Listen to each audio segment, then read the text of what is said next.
Amém? Abram suas Bíblias no Evangelho de Mateus, capítulo 13. Vamos lá, Mateus, capítulo 13, versos 53 até o verso 58. Diz assim o texto: Tendo terminado de contar estas parábolas, Jesus saiu dali. Chegando à sua cidade, começou a ensinar o povo na sinagoga. Todos ficaram admirados e perguntavam: de onde lhe vem esta sabedoria e estes poderes miraculosos? Não é este o filho do carpinteiro? O nome de sua mãe não é Maria, e não são seus irmãos Tiago, José, Simão e Judas? Não estão conosco todas as suas irmãs? De onde, pois, ele obteve todas essas coisas? E ficavam escandalizados por causa dele. Mas Jesus lhes disse: só em sua própria terra e em sua própria casa é que um profeta não tem honra. E não realizou muitos milagres ali, por causa da incredulidade deles. E agora abram suas Bíblias no Evangelho de Lucas, capítulo 4, versículos 16, e depois versos 28 a 30. Lucas 4, 16, diz assim: E chegando a Nazaré, onde fora criado, entrou num dia de sábado, segundo o seu costume, na sinagoga, e levantou-se para ler. Versículo 28. E todos na sinagoga, ouvindo estas coisas, se encheram de ira. E levantando-se, o expulsaram da cidade e o levaram até o cume do monte em que a cidade deles estava edificada, para dali o precipitarem. Ele, porém, passando pelo meio deles, retirou-se. Vamos orar mais uma vez? Feche seus olhos. Santo Deus, eis-nos aqui, Senhor, diante de Ti, diante da Tua palavra. Como filhos, como igreja, com nossos corações abertos à ministração do Teu Espírito em nossas vidas. Queremos aprender de Ti, Senhor. Queremos estar com nossos corações, Senhor Jesus, dispostos a viver uma vida segundo o Teu coração, segundo a Tua vontade. Por isso, venha nessa noite, Senhor Jesus, mais uma vez, por meio do Teu Espírito, ministrar e falar com todos nós. Em Teu nome, Jesus, eu oro. Amém.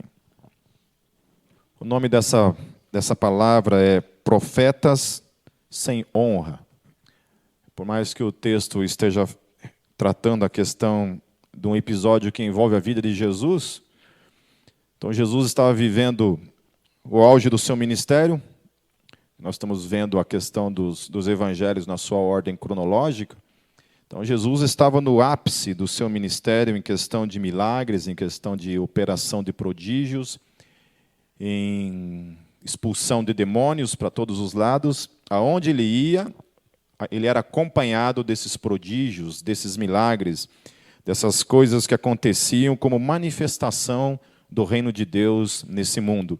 Quem assistiu essa semana o documentário que eu indiquei para vocês, O Dedo de Deus? Ninguém? Muito bom, fiquei muito feliz agora. Tem uns que começaram a assistir, apareceu uns dentinhos de ouro lá, já fecharam, falaram, não dá para assistir o resto, né? Então perderam o resto. Até nem sei o que falar mais, porque a pregação era em cima do dedo de Deus, então, vamos embora então, vamos orar para encerrar, amém? E assim, nesse documentário, uma coisa interessante, que o documentário ele retrata a questão dos milagres, da manifestação dos milagres nesse mundo, então, vários ministérios, desde a igreja no aeroporto de Toronto, que eu não sei já há quantos anos essa igreja mantém o seu culto, a sua adoração e a sua oração durante 24 horas por dia. Já há muitos e muitos anos que isso tem acontecido de modo incessante, lá nesse aeroporto, lá em Toronto, no Canadá. Então, essa é uma das experiências que retrata, e justamente foi nessa experiência que a galera assistiu, já fechou, já não quis mais nem assistir o resto, né? Mas, em todo caso, vou ter fé e acreditar. Eu creio em vocês, eu tenho esperança de que vocês vão se converter um dia e vão ouvir o pastor de vocês. E nesse documentário, há um momento em que o cara fala a respeito dessa questão da manifestação do milagre. O que é o milagre?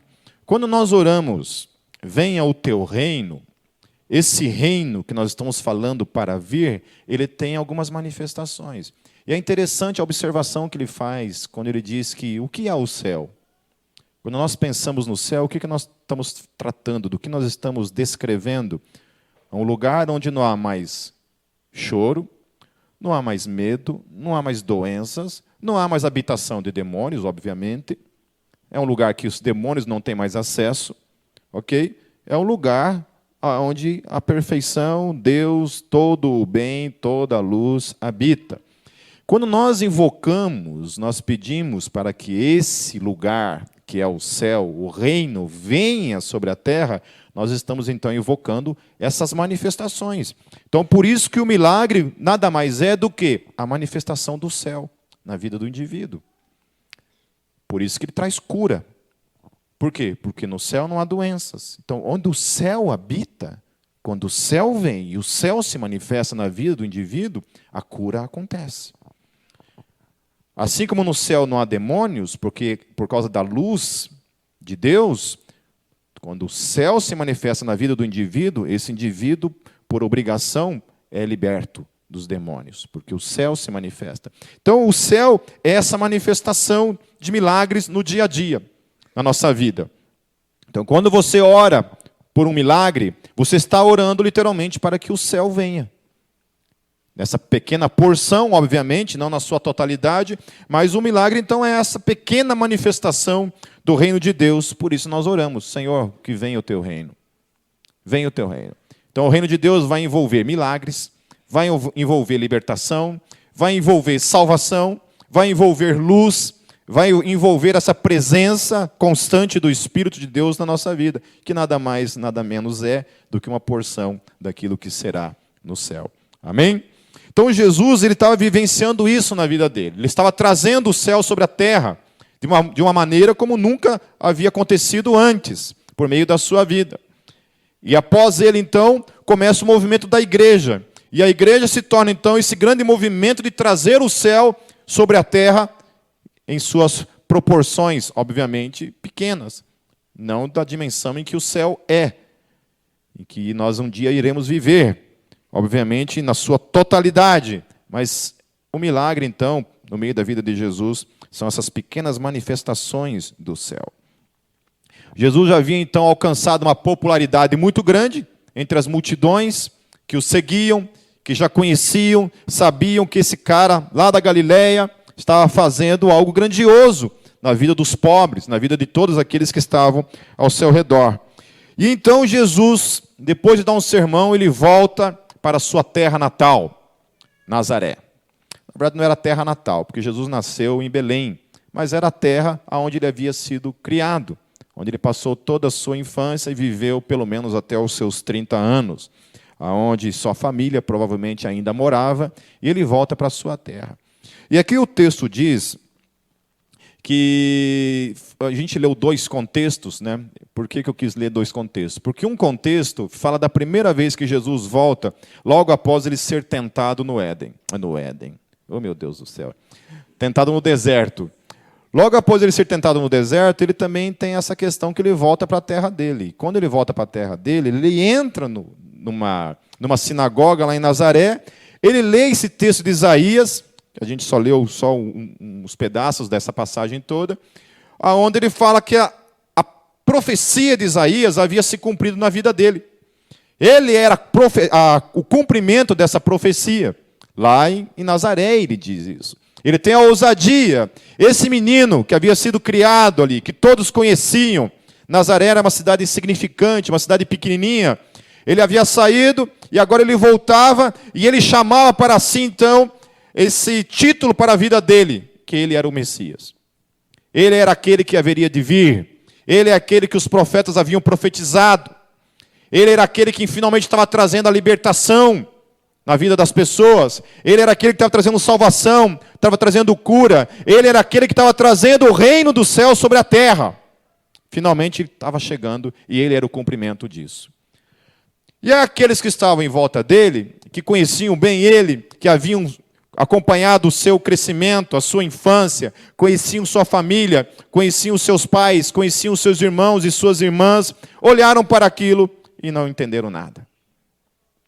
Do contrário, houve uma revolta ao ponto que pegaram ele naquele momento, tiraram ele, expulsaram ele de Nazaré, o levaram a um monte e queriam precipitá-lo ali de cima, lançá-lo ali de cima, matá-lo, porque aquilo não tinha cabimento. Onde se viu esse menino, que a gente conhece muito bem a história, sabemos quem é, como pode ele ser o Messias? Como pode ele trazer para si o cumprimento dessa profecia? E ele então, Jesus então é expulso. E aqui o texto depois fala de uma segunda vinda então de Jesus a Nazaré. Jesus novamente volta para Nazaré, muitos anos depois que ele já tinha então alcançado uma grande popularidade. Ele volta então para essa terra natal. Volta a falar, terra natal não, mas a terra que ele foi criado. Eu vou insistir nesse negócio de terra natal, Jesus. E aí as pessoas começam a perguntar algumas questões, quando se deparam com esse homem que está ali no meio deles. Começam a perguntar assim, de onde vem essa sabedoria? De onde vem esse entendimento? De onde vem esse poder miraculoso que há na vida desse menino que a gente conhece a história? Começam a olhar para isso e achar um absurdo. Por que esse cara estava manifestando essas coisas? Esse cara tão comum, esse cara que faz parte dessa cidade tão desprezível, tão pequena, tão insignificante. Como pode?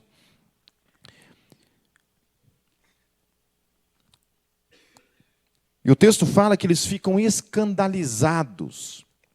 E o texto no original grego, essa palavra escândalo que está dizendo ali, significa tropeço. Eles tropeçam nele. Sabe o que é tropeçar, né? Você está andando, você dá uma tropeçada ali. Eu que tenho algumas coisas em mim que desfavorecem o equilíbrio, se eu tomar um pouquinho de frente, já cai de cara no chão. Não tem muitas desvantagens nesse aspecto. Tropeçar é isso. Você está andando, tropeça numa pedra, cai no chão, machuca o joelho. Esse dia eu estava buscando o Gabriel na escola, e passou uma menina pela gente assim, tinha um buraco no chão, ela tropeçou, mas se arrebentou no chão, assim, na nossa frente. Os caras estão rindo ali atrás, ali. Levou aquela tropeçada ali, se machucou toda. Isso aí é tropeçar. Então eles tropeçam nessa pedra chamada Jesus, porque não conseguem entender. Alguns contrastes começam a acontecer, porque aquele cara desprezado, aquele cara que foi expulso da cidade, volta agora com tamanho poder, com tamanha sabedoria.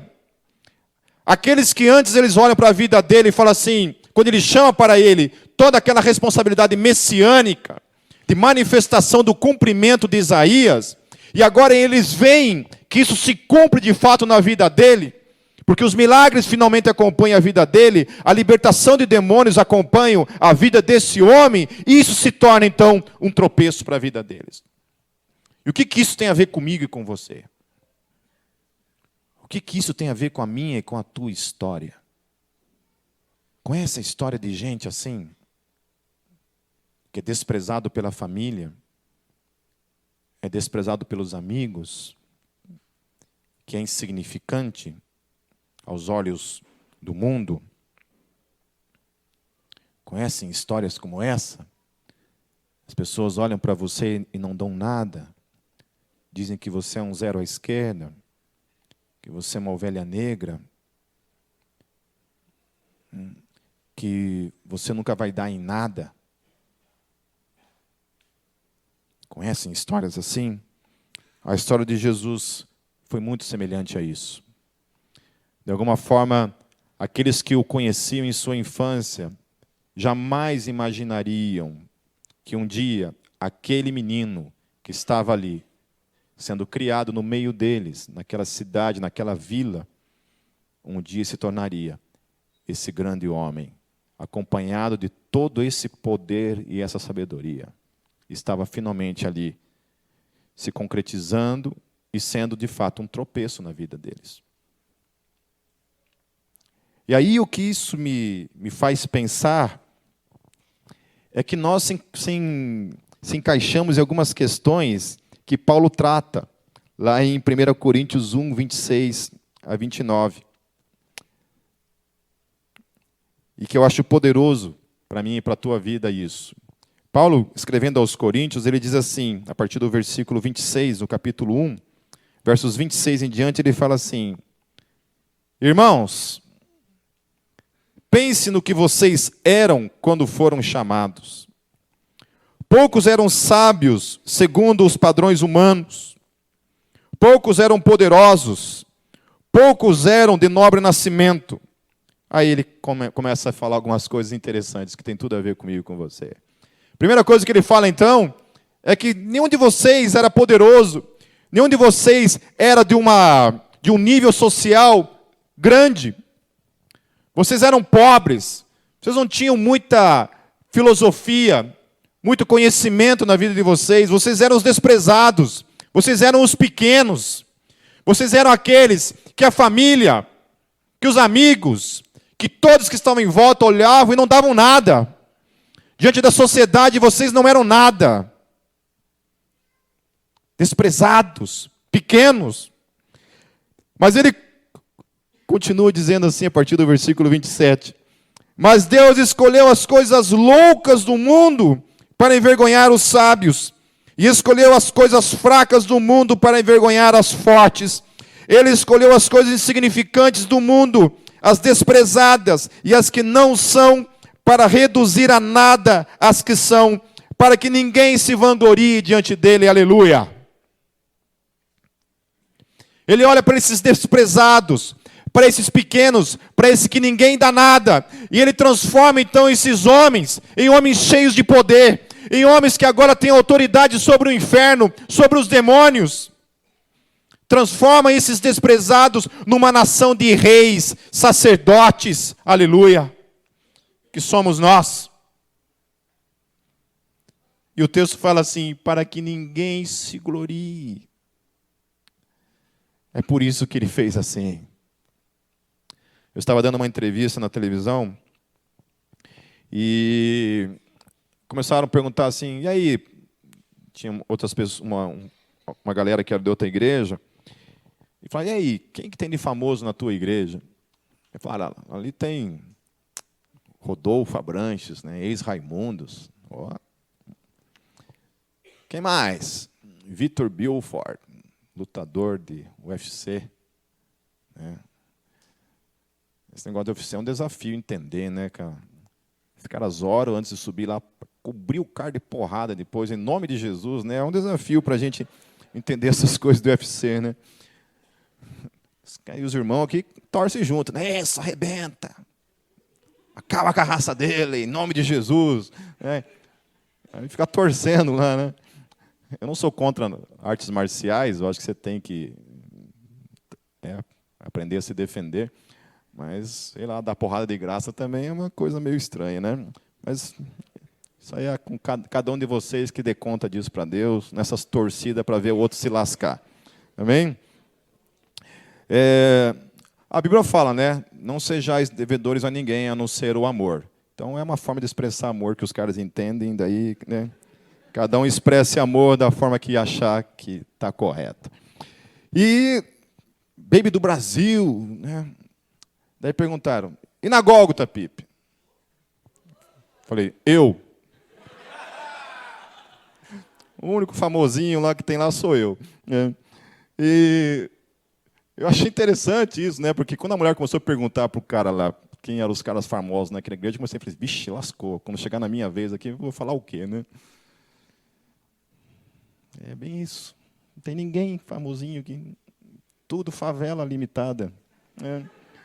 E eu achei interessante essa questão, pensando nisso, que o quanto Deus olha para isso, né? O quanto Deus está preocupado, o quanto o indivíduo era famoso, não, porque o próprio Senhor Jesus não era.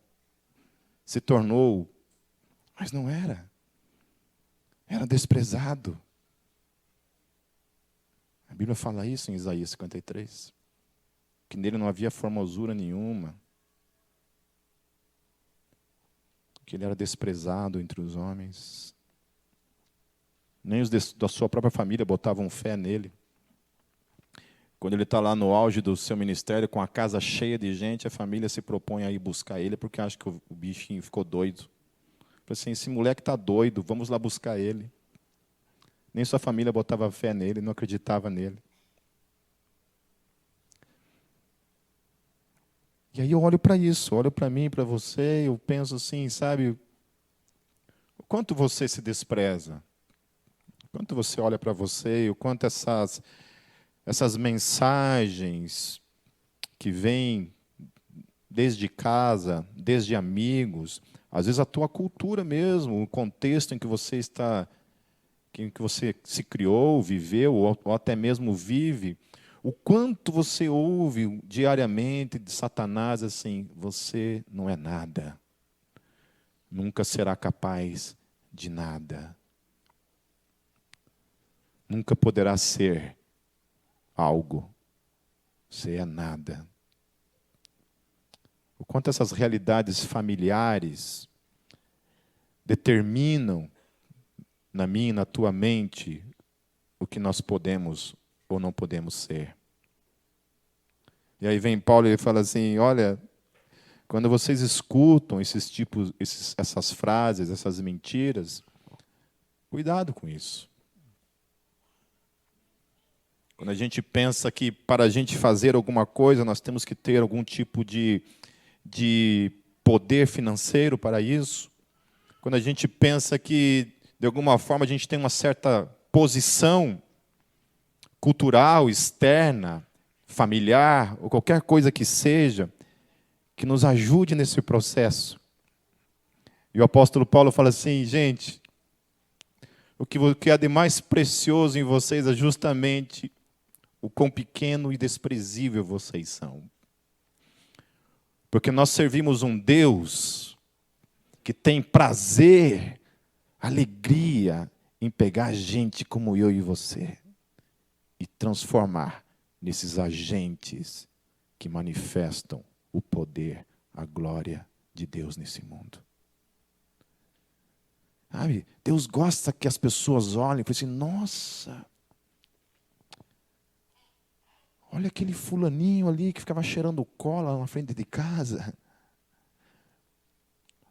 Olha agora quem ele é. Olha aquela menina ali, ó, rebelde, boca suja. A ovelha negra da família, que os pais diziam, nunca vai ser ninguém. E agora, olha quem ela é.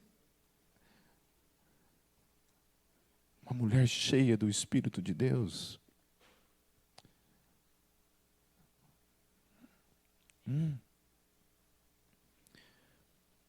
Conversando com uma pessoa esses dias, e eu e a Kátia sentados com ela e aconselhando, e ela dizendo que não acredita no potencial dela, porque ouviu a vida inteira justamente que ela nunca ia ser nada na vida. E a gente olha para ela assim e vê toda uma potencialidade assim, e as coisas que ela faz as coisas com tanta perfeição assim. E a gente falando para ela assim, como é que você pode acreditar nessas mentiras? Queridos, eu escuto às vezes da boca de certas pessoas que se eu falasse aqui o nome da pessoa, eu falasse assim, olha, tal pessoa, por exemplo, se acha feia. Tipo eu.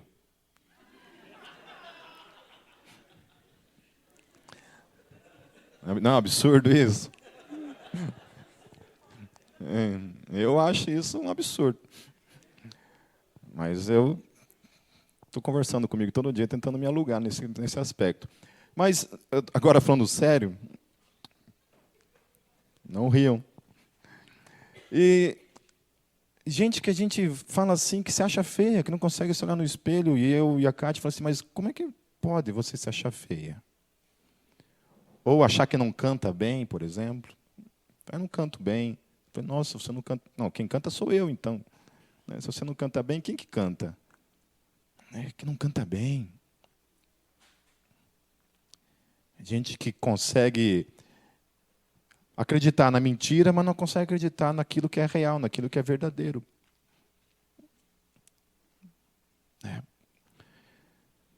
E aí, quando eu olho para a palavra, eu olho num Deus que justamente ama, persegue e levanta justamente esses. Esses desprezados, esses que são pequenos, esses que são ignorados por todos. Ele olha e fala assim, é esse aí mesmo. Eu não tenho nada contra o Rodolfo, o Vitor Bilford. Não tenho nada contra eles, a Bíblia do Brasil. Mas eu fico olhando para vocês assim, fico pensando assim, fico pensando nisso, sabe? Será que é isso? Eu estava ouvindo um pastor chamado Paulo Borges Júnior. O Brunello me indicou ele. Eu fui atrás para conhecer esse cara. Nunca tinha ouvido falar dele. Nunca tinha ouvido falar. Aí fui tirar um tempo para ouvi-lo. E ouvi umas 2, 3 pregações dele. E eu acho engraçado isso, né? Quem que é Paulo Borges Júnior? Não é ninguém. Mas que Deus levantou. E hoje é esse instrumento de Deus sendo usado. Então nós temos essas dificuldades da família, que a gente traz muitas vezes como vozes e fantasmas que nos assombram, que nos faz acreditar que realmente a gente nunca vai ser nada na vida. Nós temos essas vozes culturais e contextuais, porque você nasceu nessa condição, e essas condições determinam. Acho que foi o Ângelo que uma vez conheceu uma menina que ela era cadeirante, e a forma como ela fazia evangelismo, como ela não podia sair de casa, ir para as ruas, ir para o Largo da Ordem, ir para 15, ir para algum lugar e fazer evangelismo, ela fazia evangelismo pela internet, mandando e-mails para as pessoas, e pregando o evangelho para as pessoas. Nenhuma situação determinava as coisas. Sabe, às vezes eu fico vendo gente aqui com perna, saúde, toda, total, e é roubado simplesmente por causa das mentiras. Mentiras que são verdades, de certa forma. Mas são mentiras porque elas impedem você de sair delas. Mas são verdadeiras. Por que são verdadeiras? Estou parecendo a Dilma falando hoje, né?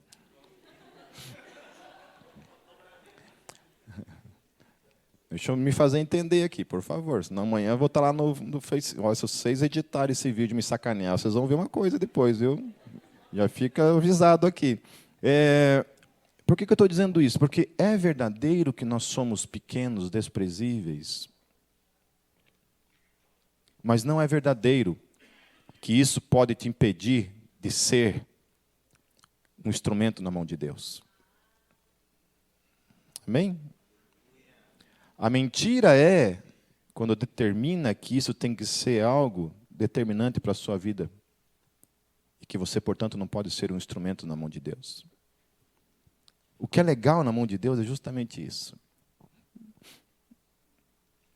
É quando você é esse ser pequeno, mas Deus te usa e te transforma num instrumento poderoso nas mãos dele. Lá em 1 Timóteo 4,12, Paulo, falando para Timóteo, ele diz assim: ninguém o despreze pelo fato de você ser jovem, mas seja um exemplo para os fiéis na palavra, no procedimento, no amor, na fé e na pureza. Sabe como você quebra esse ciclo da mentira na tua vida? Como é que Jesus quebrou o ciclo da sua condição familiar, da sua condição cultural, contextual em que ele vivia? Quando a família não via potencialidade nele, quando aqueles que moravam ao seu derredor, os sacerdotes, achavam absurdo a vida dele. O que aconteceu na vida de Jesus, que reverteu todo esse processo, ao ponto de que a história dele então se torna um tropeço e uma contradição a todos esses fatores que queriam determinar quem ele era. Se Jesus em algum momento tivesse ouvido, não a voz do Pai, mas a voz da sua família, a voz da sua cultura, a voz da sua religião, a voz daqueles que estavam ao seu derredor, jamais ele teria feito a obra grandiosa que ele fez na sua vida. Só tem uma forma de eu e você vencermos essas questões que querem condicionar a minha e a tua vida. É a gente ser isso que Paulo fala para Timóteo. Não despreze o que Deus pode fazer por meio da sua vida. Amém. Não despreze, meus queridos, o que Deus pode realizar por meio da sua vida. É bom você manter esse foco de você é pequeno, mas mantenha esse foco de que você é pequeno, porque quando você está fraco, você está forte. Que quando você é pequeno, então o Senhor pode transformar. E por que que Deus gosta de usar os pequenos? Alguém sabe dizer?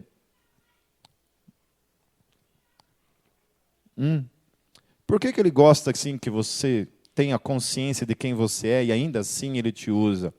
Para que ninguém se glorie. Aleluia! Para que ninguém se glorie diante dele.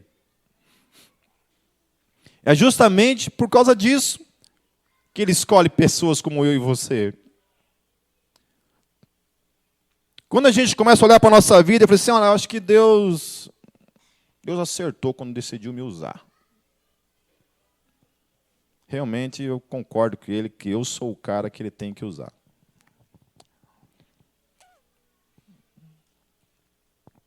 Não é tremendo isso? Quando Deus quer usar as coisas loucas, as coisas desprezíveis do mundo. Deus quer os loucos, os desprezíveis, para transformá-los em pedras de tropeço nesse mundo. Amém. É isso que Ele quer. Aquele filho que era o filho rebelde, se transforma naquele filho agora, um filho de oração, que lê a Bíblia, que tem sua vida transformada. Como muitas vezes eu recebi telefonemas de mães que falavam assim, pastor Pipe, eu falei, opa, eu sou mãe de fulano. Eu, ai. Então eu queria agradecer porque meu filho está diferente. Ele mudou. Outras vezes em que você recebe um abraço de uma esposa agradecendo porque a vida do marido dela também mudou.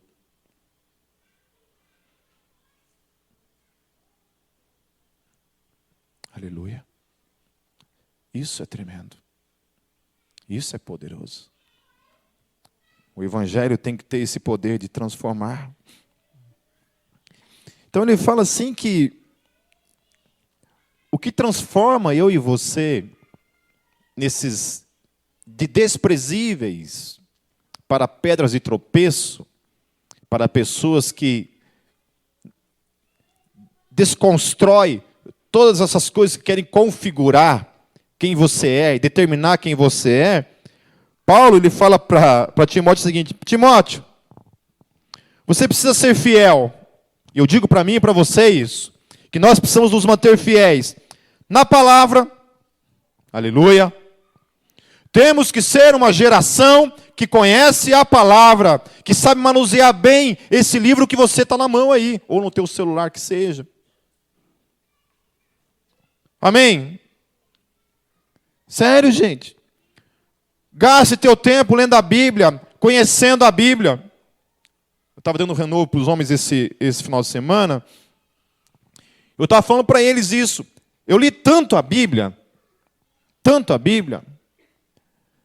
que chega um momento em que a palavra, por você ler tanto a palavra se torna parte de você. E aí ninguém mais pode te enganar.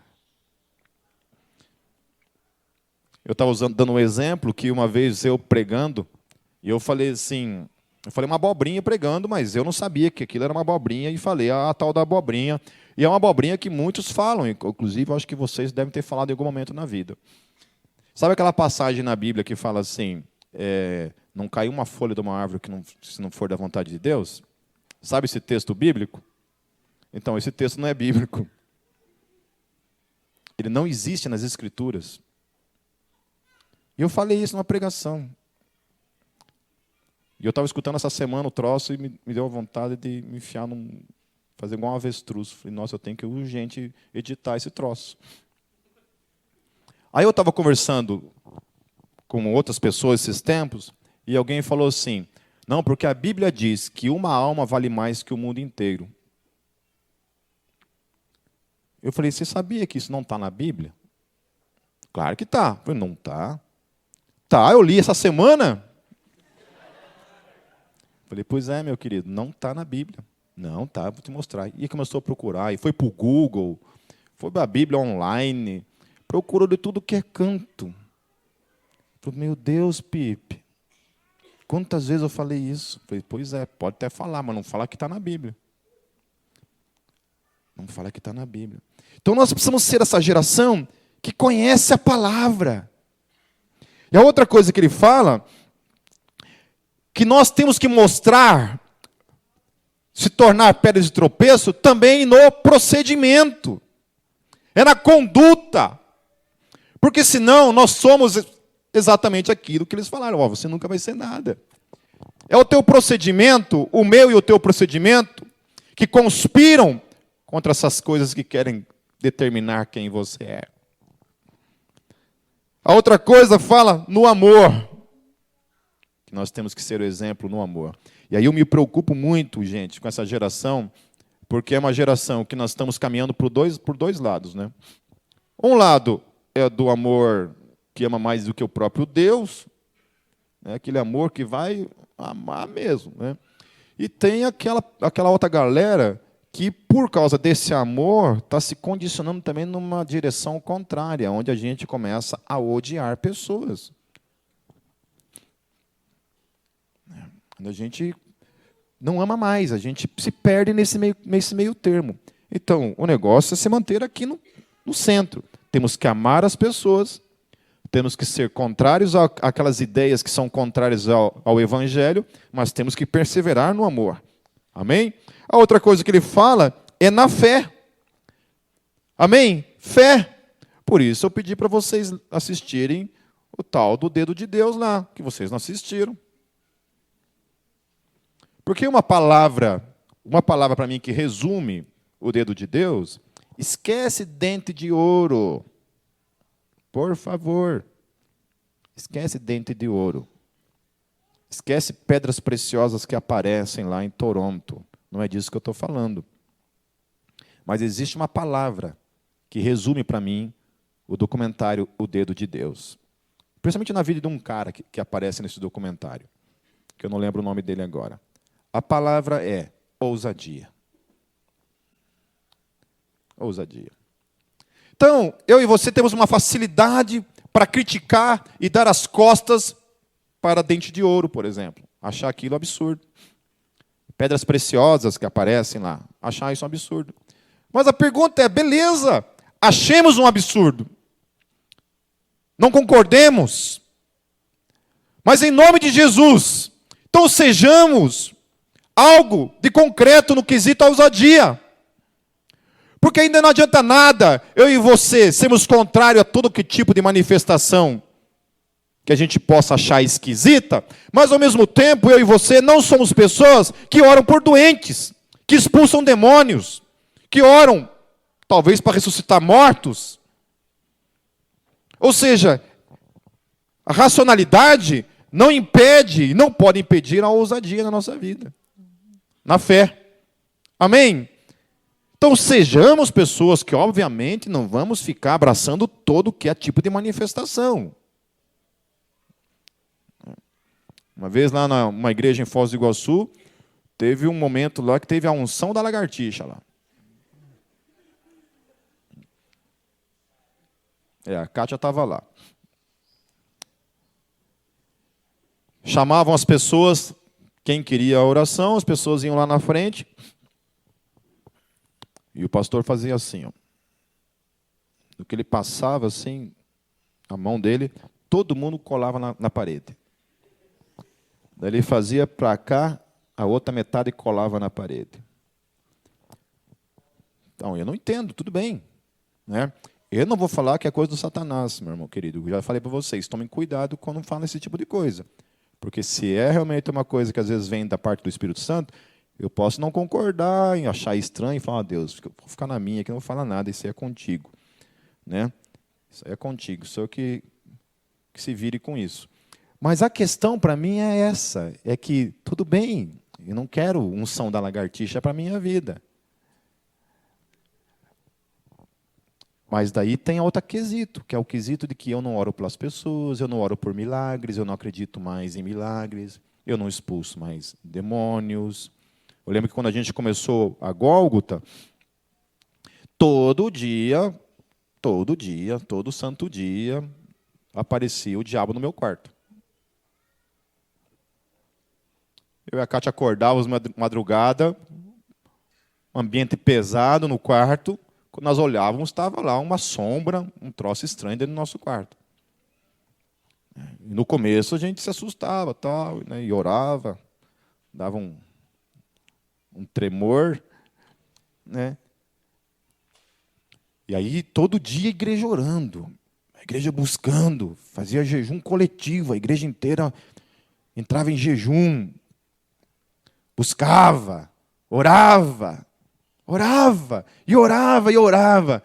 E Satanás vinha querer intimidar a gente. Chegou um tempo que eu estava tão acostumado de toda noite vir ele querer perturbar meu sono, que às vezes eu acordava assim, via ele e falava assim, boa noite, e voltava a dormir. Até que chegou um ponto em que ele parou, e faz muito tempo que ele não vem me incomodar de noite. Eu não estou invocando de novo, não é isso. Não estou querendo, não é isso que eu estou querendo. Mas pode visitar a galera aí que não tem problema. Mas o que era interessante é que, por a gente lidar com essas manifestações do sobrenatural todos os dias, isso nos colocava sempre de joelhos, orando. Eu sempre falo que o maior avivalista, um dos maiores avivalistas na Terra é o Satanás. Quer ver ele trazer um avivamento na sua vida? É ele se apresentar no teu quarto, você vê essas coisas. E a última coisa que ele fala na pureza. Uma vida de santidade. Pureza de coração. Ele era desprezado. E o mais rejeitado entre os homens. Homem de dores e experimentado nos trabalhos. E como um de quem os homens escondiam o rosto. Era desprezado e não fizemos dele caso algum. O homem que era visto como o maior, zero à esquerda. O texto está dizendo. Nada mais, nada menos é o nosso Senhor, Jesus Cristo. E assim como Jesus foi aquele que venceu todas essas probabilidades contrárias, o apóstolo Paulo fala que Deus pode fazer a mesma coisa por meio da minha e da tua vida. Vocês lembram quando Jesus chega e diz assim, vocês farão obras maiores do que eu? Aleluia! Esses desprezados, pequenos, insignificantes, amém, aleluia. Que somos cada um de nós. podemos nos transformar essas pedras de tropeço para esse mundo. Viver uma vida que contradiga tudo aquilo que quer determinar que você e eu não podemos ser nada. Mas as mãos do nosso Deus, nós nos transformamos em rei, sacerdotes, para ser um instrumento na mão dele. Trazer o céu, a manifestação do céu, na vida de todos que estão à sua volta. Feche seus olhos. Eu não sei quantos de vocês aqui nessa noite se encontram em aquilo que a gente tratou nessa noite. Quantos de vocês ouviram a vida inteira que nunca seriam nada e ainda acreditam nessas mentiras?